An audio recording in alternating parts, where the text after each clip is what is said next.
Everything about God of War is epic.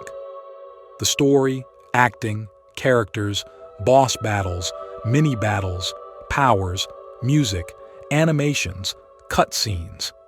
Each successive game upped the production quality, but the absolute granddaddy of them all is The Desert of Lost Souls. By the time you reach this level, the game has had several great moments. The opening Hydra battle, first encounters with Minotaur in the Gates of Athens chapter, Rooftops of Athens, Medusa boss battle. After traversing the magnificent sewers of Athens and scaling its many fantastic spiraling staircases, your puzzle solving will eventually unlock a rather large set of doors. When you enter through it, you will be greeted by a statue of Athena. The immediate cutscene that follows is still arguably one of the greatest in all of video games. The swooping camera work is to be noted, but the icing on the cake is the one brief shot of the Titan, Cronus, crawling through the endless desert on all fours, the legendary Pandora's temple chained onto his back. The camera stays just long enough for the doomed Titan to give an anguished glance to the player before carrying on with his punishment.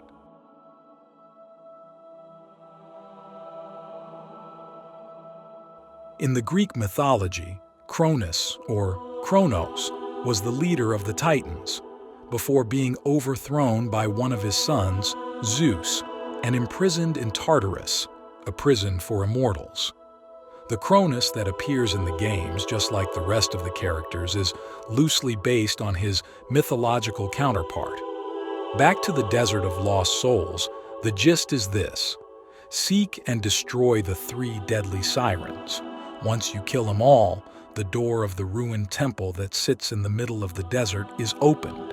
In Greek mythology, sirens were beautiful yet dangerous half-women, half-birds who resided on small islands and lured sailors to their deaths by their seductive singing voices.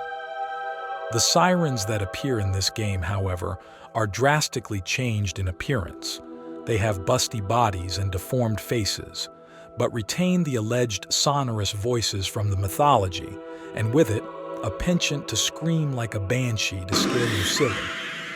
The idea behind this level is to locate the sirens via following the trail of their hauntingly operatic song.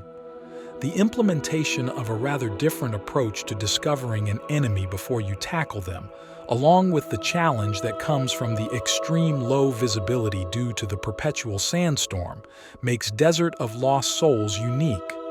Imminent danger notwithstanding, the desert itself looks pretty spectacular, especially when you encounter hints of a once thriving civilization.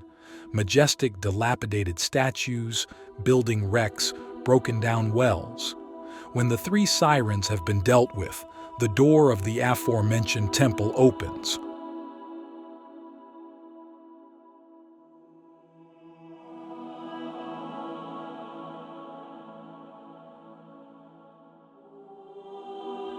Once inside, you come across a conveyor belt of sorts with a rotating spike grinder at one end and a high wall at the other. This section isn't too difficult, but since I ain't no Aristotle, it never once occurred to me to destroy the killing contraption. Yes, it is totally possible. Once you've scaled the high wall, you come across the lesser horn.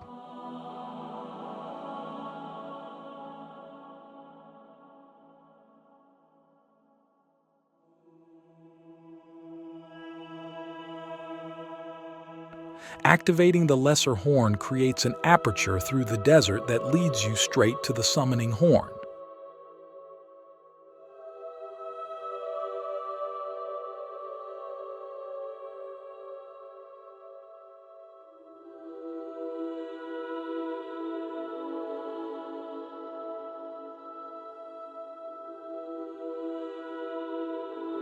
As soon as you approach it, it disappears, and a horde of sirens appear and attack you.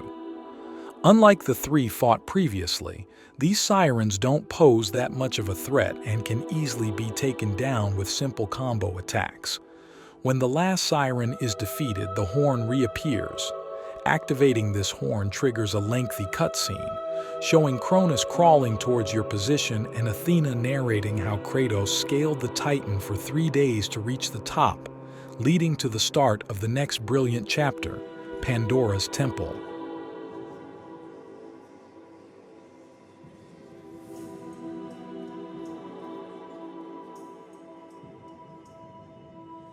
Kronos, the last of the mighty Titans, emerged from the desert sands.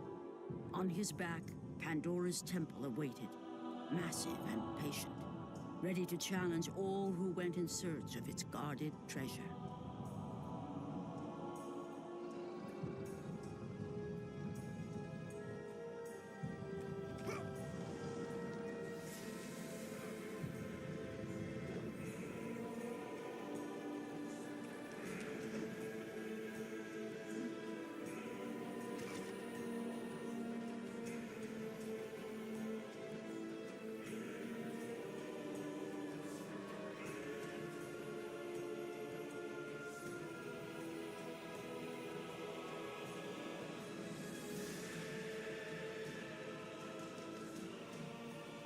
For 3 days, 3 whole days, Kratos climbed the sheer walls of the mountain. He knew he would either recover Pandora's box or perish inside the cursed temple, never to return to the world of man.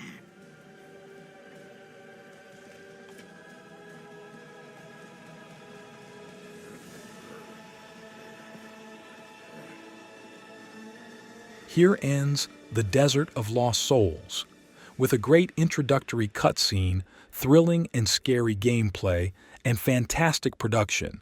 Desert is nothing less than a watershed moment and the first true example of great things yet to come.